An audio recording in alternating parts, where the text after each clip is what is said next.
Hello everyone. आज हम लोग एक हाई ग्रोथ फिनटेक प्लेयर के बारे में डिस्कस करेंगे। कंपनी का नाम है जेगल प्रीपेड। दोस्तों, फर्स्टली हम इस कंपनी के बिजनेस मॉडल के बारे में डिस्कस करेंगे। नेक्स्ट, इस कंपनी के मैनेजमेंट का जो ग्रोथ गाइडेंस था FY 26 के लिए, उसके बारे में डिस्कस करेंगे। एंड दोस्तों, नेक्स्ट इनके क्वार्टर के रिजल्ट डिस्कस करेंगे एंड देखेंगे जो मैनेजमेंट का ग्रोथ गाइडेंस था वो डिलीवर हुआ कि नहीं हुआ है। एंड दोस्तों, उसके बाद में कंपनी की क्वार्टर 2 के रिजल्ट के बाद में जो कॉन कॉल हुआ था उसका समरी डिस्कस करेंगे। एंड दोस्तों, लास्टली मैं मेरी तरफ से एक फाइनल रिमार्क रेटिंग रखूंगा जो आप लोगों को हेल्प करेगा इस स्टॉक को आपके पोर्टफोलियो में शॉर्टलिस्ट या रिजेक्ट करने में। ठीक है दोस्तों, डिस्कशन को स्टार्ट करते हैं। फर्स्ट पॉइंट पिक करते हैं, इस कंपनी का बिजनेस मॉडल क्या है। दोस्तों, इस कंपनी का रेवेन्यू तीन तरह से आता है। फर्स्ट, इनकी सॉफ्टवेयर फी इनकम आती है, मतलब अलग अलग कॉर्पोरेट्स को ये अपना सॉफ्टवेयर बेचती है। मतलब फर्स्ट इनका एक जेगल सेव नाम का सॉफ्टवेयर है, एक पोर्टल है। ये सॉफ्टवेयर काम आता है कॉर्पोरेट्स के एम्प्लॉइज को। मतलब जिन कॉर्पोरेट्स को ये वाला सॉफ्टवेयर बेचती है, उन कॉर्पोरेट्स के जब एम्प्लॉइज बाहर किसी काम से जाते हैं, किसी बिजनेस के काम से ट्रिप करते हैं, तो उनका जो ट्रेवल एक्सपेंस का अमाउंट होता है, या फिर उनका फूड रिमर्समेंट वाला पार्ट होता है, या फिर उनका होटल अकोमोडेशन रिमर्समेंट वाला पार्ट होता है, उस बिजनेस ट्रिप के एक्सपेंस को रिम्बर्स करवाने के लिए कॉर्पोरेट अपने एम्प्लॉइज को फैसिलिटेट करता है। तो एम्प्लॉइज उस पोर्टल पे जाके अपने जो भी एक्सपेंसेस हैं वो अपलोड कर देते हैं, तो उनका रेस्पेक्टिव जो डिपार्टमेंट मैनेजर होता है, फिर डिपार्टमेंट हेड होता है, या फिर फाइनेंस टीम होती है, उसको जाके वहां से अप्रूव कर देती है। एंड उसके बाद में एम्प्लॉइज को रिम्बर्समेंट मिल जाता है। एंड दोस्तों, सॉफ्टवेयर के अंदर इनका एक और पोर्टल है जिसका नाम है जेगल जॉयर। ये वाला सॉफ्टवेयर मल्टीपल कॉर्पोरेट्स को सेल आउट करते हैं। एंड इनका सॉफ्टवेयर कॉर्पोरेट्स को इस तरह से काम आता है कि जैसे कॉर्पोरेट के जो सेंट्रल ऑफिस के खर्चे होते हैं, आप चाहे कह दो एडमिन का खर्चा कह दो, कुछ इंफ्रास्ट्रक्चर का खर्चा कह दो, या फिर कोई वेंडर ने कोई सर्विस दी होगी, मार्केटिंग का वेंडर होगा, कोई दूसरी सॉफ्टवेयर सर्विस कंपनी को दी होगी, या फिर कंपनी ने कुछ डिजिटल एसेट्स परचेज करे होंगे, मतलब उस कॉर्पोरेट का जो भी हेड ऑफिस का खर्चा होता है, तो उन वेंडर्स की जो पेमेंट करनी होती है, उस वेंडर की पेमेंट का जो लेखा जोखा करना होता है, मतलब सारा लेखा जोखा जो जेगल का जोयर नाम का सॉफ्टवेयर है, पोर्टल है, उसके अंदर अपडेट कर सकते हैं। उसके अंदर ये भी देख सकते हैं कि अपकमिंग वीक के अंदर कौन कौन सी वेंडर्स की पेमेंट करनी है। एंड सेम सर्विस देने वाले जो मल्टीपल वेंडर्स होते हैं उनके क्या क्या रेट आ रखे हैं, रिक्वायरमेंट रेट क्या है, उसका कंपेरिजन भी कर सकते हैं। मतलब ये डायरेक्टली हेल्प करता है कॉर्पोरेट को, अपना कैश आउटफ्लो जो होता है वेंडर्स की पेमेंट करने के लिए, उसको मैनेज करने में काम आता है मेजरली। एंड दोस्तों, रिसेंट में जेगल ने कुछ और सॉफ्टवेयर लॉन्च करे हैं, लाइक फ्लीट मैनेजमेंट का सॉफ्टवेयर लॉन्च किया है, लाइक इंटरनेशनल पेमेंट सिस्टम का सॉफ्टवेयर लॉन्च किया है।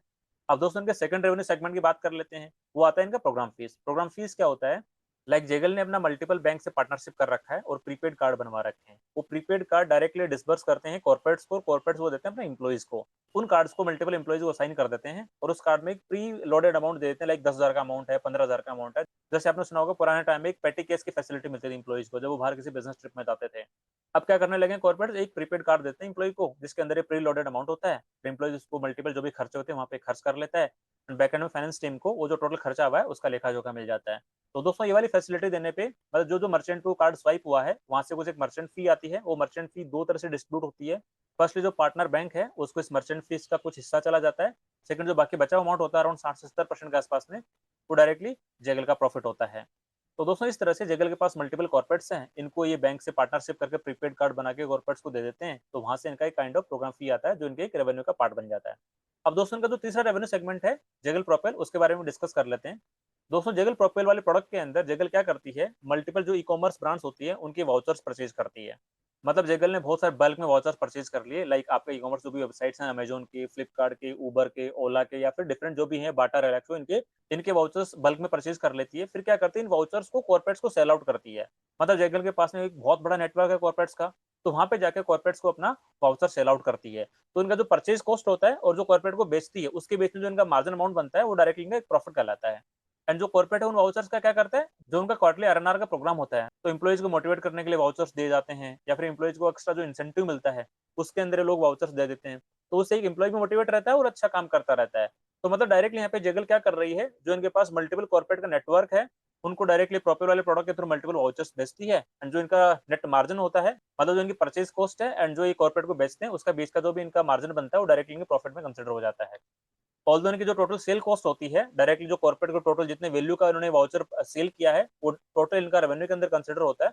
पर जो भी इनका बीच का मार्जिन होता है 8, 10, 11, 12% का, वो डायरेक्टली इनके टोटल नेट ग्रॉस प्रॉफिट के अंदर आ जाता है। तो दोस्तों, हमने ये डिस्कस किया जेगल प्रीपेड का बिजनेस मॉडल। मतलब बिजनेस मॉडल में तीन सेगमेंट थे। First was software income, second was program fee, third was Zaggle propel नाम का प्रोडक्ट। जगल प्रोवेल अराउंड 55% का रेवेन्यू कंट्रीब्यूट करता है। जो इनका सॉफ्टवेयर फीस है लगभग 4 से 5% का रेवेन्यू कंट्रीब्यूट करता है। जो इनका प्रोग्राम फी है वो लगभग 45% का रेवेन्यू कंट्रीब्यूट करता है टोटल रेवेन्यू का। अब दोस्तों एक बार डिस्कस कर लेते हैं कि FY26 के लिए इनके मैनेजमेंट का क्या ग्रोथ गाइडेंस था। दोस्तों FY26 के लिए इनके मैनेजमेंट का गाइडेंस था कि हम लोग अराउंड अराउंड 35 से 40% की रेवेन्यू ग्रोथ करेंगे और जो हमारा इबिटा मार्जिन होगा लगभग 10% के आसपास में होगा। अब दोस्तों एक बार ये देखते हैं कि जो क्वार्टर टू का रिजल्ट आया था उसके अंदर जो इनकी गाइडेंस थी वो उसको डिलीवर किया है या फिर नहीं किया है। दोस्तों ये हैं जगह प्रीपेड के क्वार्टर टू के नंबर्स। यहाँ पे आप देख पा रहे होंगे इनका जो टोटल रेवेन्यू है वो YoY पर्सपेक्टिव से 42.40% से ग्रोथ हुआ है। Like last year quarter two के अंदर इनका रेवेन्यू था 302 करोड़ रुपए का, इस साल वो बढ़ के 431 करोड़ रुपए का आ गया है। दोस्तों बात कर लें इबिट्टा की, तो लास्ट ईयर के क्वार्टर टू के कंपैरिजन में इस साल इबिट्टा इनका लगभग 65% से ग्रोथ किया है। लास्ट ईयर इनका इबिट्टा था लगभग 27 करोड़ रुपए का, इस साल इनका जो इबिट्टा आया क्वार्टर टू के अंदर लगभग 44 करोड़ रुपए का आया है। दोस्तों बात करें इबिट्टा मार्जिन की, लास्ट ईयर इनका क्वार्टर टू के अंदर लगभग इबिट्टा मार्जिन था 9% के आसपास में, एंड इस साल जो इबिट्टा मार्जिन रिपोर्ट किया है लगभग 10.20% का इबिट्टा मार्जिन रिपोर्ट किया है। दोस्तों बात कर लेते हैं फाइनल प्रॉफिट अमाउंट की। लास्ट ईयर क्वार्टर टू के अंदर इनका प्रॉफिट था लगभग 19 करोड़ रुपए के आसपास प्रॉफिट था, इस साल क्वार्टर टू के अंदर इनका प्रॉफिट आया लगभग 33 करोड़ रुपए का। मतलब प्रॉफिट के अंदर YoY पर्सपेक्टिव से लगभग 79% से ग्रोथ हुई है। एंड दोस्तों बात कर लें पैट मार्जिन की, लास्ट इनका पैट मार्जिन था लगभग 6% के आसपास में, इस साल इनका पैट मार्जिन लगभग 7.5% के आसपास में। एंड दोस्तों जैसे आप यहाँ पे देख पा रहे होंगे कि लाइक इनका लास्ट ईयर जो टोटल नंबर ऑफ कॉर्पोरेट्स इनसे जो जुड़े हुए थे वो लगभग 3200 थे, इस साल वो बढ़ गए लगभग 14% से। एंड जो टोटल नंबर ऑफ कॉर्पोरेट्स इनसे लाइक एडेड हैं जिनको अपना सॉफ्टवेयर सर्विस प्रोग्राम फीस जो भी इनकी सर्विसेज जाती हैं उन कॉर्पोरेट्स को, उनका काउंट हो गया लगभग 3700 के आसपास में। एंड दोस्तों बात कर लें टोटल नंबर ऑफ यूजर्स की, जो कॉर्पोरेट के एम्प्लॉइज हैं जो इनकी सर्विस लाइक यूज करते हैं डायरेक्टली या indirectly, last year quarter two के अंदर लगभग टोटल यूजर्स थे इनके 3 मिलियन के आसपास में, एंड इस साल क्वार्टर टू में बढ़ के लगभग 3.5 मिलियन हो गए हैं। मतलब इनके नंबर ऑफ यूजर्स भी YoY पर्सपेक्टिव से लगभग 16% से ग्रोथ करे हैं। अब दोस्तों बात कर लेते हैं इनके स्ट्रेटेजिक अलायंसेज की। दोस्तों क्वार्टर टू के अंदर जेगल ने मल्टीपल बैंक से अपना यहाँ पे पार्टनरशिप किया है। मतलब जेगल प्रीपेड डायरेक्टली किसी एक बैंक पे डिपेंडेंट नहीं है, लगभग 19 बैंक से अपना पार्टनरशिप कर रखा है जिनकी different different kind of services आप कह सकते हो प्रीपेड कार्ड वाली सर्विसेज अलग अलग कॉर्पोरेट्स को यहाँ पे दे रखी हैं। मतलब जो इन्होंने 19 बैंक से पार्टनरशिप कर रखी है, उन बैंक से पार्टनरशिप करके जो इनके प्रीपेड कार्ड हैं वो अलग अलग कॉर्पोरेट्स को दे रखे हैं। मतलब किसी एक बैंक पे 100% ये डिपेंडेंट नहीं है। एंड दोस्तों बात कर लेते हैं इनके रेसिडेंट कस्टमर एक्विजिशन की। अभी क्वार्टर टू के अंदर इन लोगों ने बहुत सारे कस्टमर्स को एक्वायर किया है, जैसे आप नाम यहाँ पे देख पा रहे होंगे, SMC global, mega city gas distribution, आपका अडानी गैस, अल्ट्राटेक सीमेंट, बड़े बड़े कॉर्पोरेट्स है आप कह सकते हो, उनको यहाँ पे इन लोगों ने क्वार्टर टू के अंदर अपना एग्रीमेंट किया, अपनी सर्विसेज इनको देना स्टार्ट किया है। तो दोस्तों ये हमने डिस्कस करे इनके क्वार्टर टू के नंबर्स। अब दोस्तों एक बार ये डिस्कस कर लेते हैं कि क्वार्टर टू के रिजल्ट के बाद में जो इनकी कॉन कॉल हुई थी उसके क्या क्या पॉइंट्स रहे, मेजर पॉइंट्स एक बार डिस्कस कर लेते हैं। दोस्तों कॉन कॉल पे मैनेजमेंट से पूछा गया कि अभी तक आपका कैश फ्लो नेगेटिव है, ये कब तक पॉजिटिव हो जाएगा। तो दोस्तों मैनेजमेंट का ये कहना था कि FY27 से हमारा कैश फ्लो पॉजिटिव होना स्टार्ट हो जाएगा। जैसा कि दोस्तों आपको पता होगा जगल प्रीपेड एक B2B बिजनेस है, मल्टीपल कॉर्पोरेट्स को अपने सर्विस देती है, एंड जो सर्विस देती है वो एसेस कोई उस कंपनी का रेवेन्यू नहीं बढ़ा रही है, मतलब उस कॉर्पोरेट की जो ऑपरेटिंग कॉस्ट है उसको थोड़ा ऑप्टिमाइज करने में हेल्प कर रही है। तो यहाँ पे हमेशा उस कॉर्पोरेट के हाथ में रहता है नेगोशिएशन करने का पार्ट। मतलब कॉर्पोरेट जो है वो हमेशा अपना क्रेडिट पीरियड बढ़वाने की कोशिश करेगा और जो पेमेंट्स जगल प्रीपेड को देनी होगी उसमें डिले करने की कोशिश करेगा, बिकॉज यहाँ पर डायरेक्टली जो निगोशिएशन पावर है वो डायरेक्टली कॉर्पोरेट के हाथ में है। बिकॉज दोस्तों उस कॉर्पोरेट के पास में लगभग 4-5 हजार एम्प्लॉई है, उन एम्प्लॉइज की वजह से जगल प्रीपेड को रेवेन्यू आता है। तो हमेशा इस केस के अंदर जो निगोशिएशन की पावर होगी डायरेक्टली हमेशा कॉर्पोरेट के पास में होगी। तो दोस्तों B2B बिजनेस का ये थोड़ा लैक पॉइंट रहता है कि यहाँ पे इनको पेमेंट्स थोड़ा डिले मिलते हैं, इनका जो रिसीवेबल्स का नंबर थोड़ा ज्यादा बढ़ा रहता है। बट दोस्तों मैनेजमेंट का कहना है कि FY27 के स्टार्टिंग से हमारा जो कैश फ्लो है पॉजिटिव होना स्टार्ट हो जाएगा। एंड दोस्तों एक और इंपॉर्टेंट बात, FY26 के लिए मैनेजमेंट अपना ग्रोथ गाइडेंस बढ़ा दिया है। पहले इनका ग्रोथ गाइडेंस था 35 से 40% से ग्रोथ करने का। क्वार्टर टू की कॉन कॉल के अंदर इन लोगों ने बोला है कि हमारा FY26 में जो रेवेन्यू ग्रोथ होगा वो लगभग 40 से 45% के आसपास में होगा।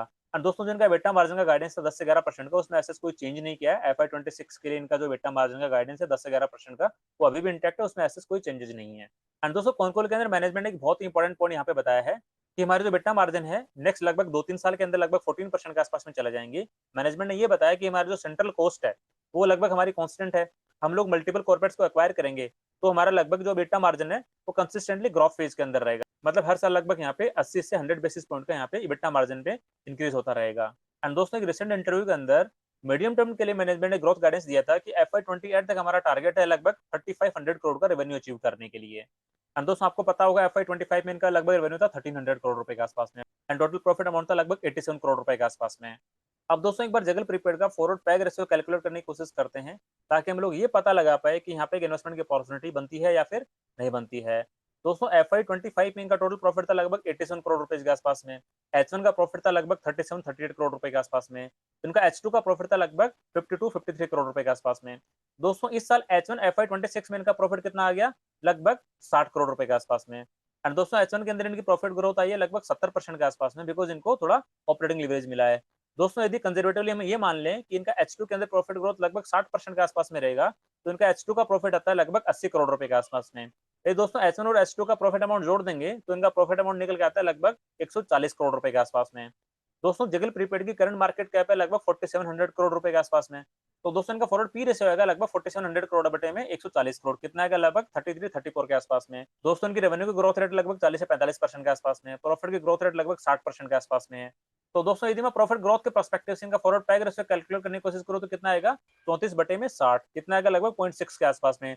तो दोस्तों आप ये देखो, एक ऐसा बिजनेस जिसकी प्रॉफिट ग्रोथ FY26 के लिए 60% की है एंड फॉरवर्ड पैग रेशियो लगभग इनका 0.6 के आसपास में है।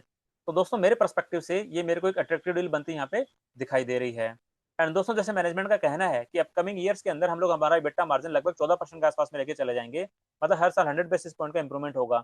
तो दोस्तों जैसे इनकी रेवेन्यू ग्रोथ अराउंड 40% के आसपास में होगी, बट EBITDA मार्जिन इंप्रूवमेंट होने की वजह से इनकी प्रॉफिट ग्रोथ लगभग 50% के आसपास में होगी। तो दोस्तों आप ये देखो, एक मीडियम टर्म के लिए भी यहाँ पे लगभग 50% से प्रॉफिट ग्रोथ का इंजन है एंड एक अट्रैक्टिव फॉरवर्ड पैग रेशियो पे यहाँ पे आपको मिल रहा है। एंड दोस्तों बात करें कॉर्पोरेट गवर्नेंस के पर्सपेक्टिव से, तो इस कंपनी के शेयर होल्डिंग पैटर्न के अंदर DI और FIs की भी होल्डिंग है। तो दोस्तों मेरे पर्सपेक्टिव से ओवरऑल यहाँ पे मेरे को एक अच्छी डील बनती हुई दिखाई दे रही है। बट दोस्तों मेरी तरफ से कोई स्टॉक रिकमेंडेशन नहीं है, आप लोग अपनी खुद की रिसर्च करना, खुद का एनालिसिस करना, उसके बाद में ही डिसाइड करना इस स्टॉक के अंदर आपको इन्वेस्टमेंट करना है या फिर नहीं करना है।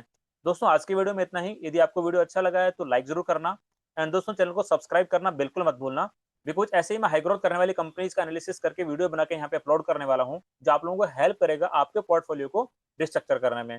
ठीक है दोस्तों, मिलते हैं नेक्स्ट वीडियो में, तब तक के लिए थैंक यू।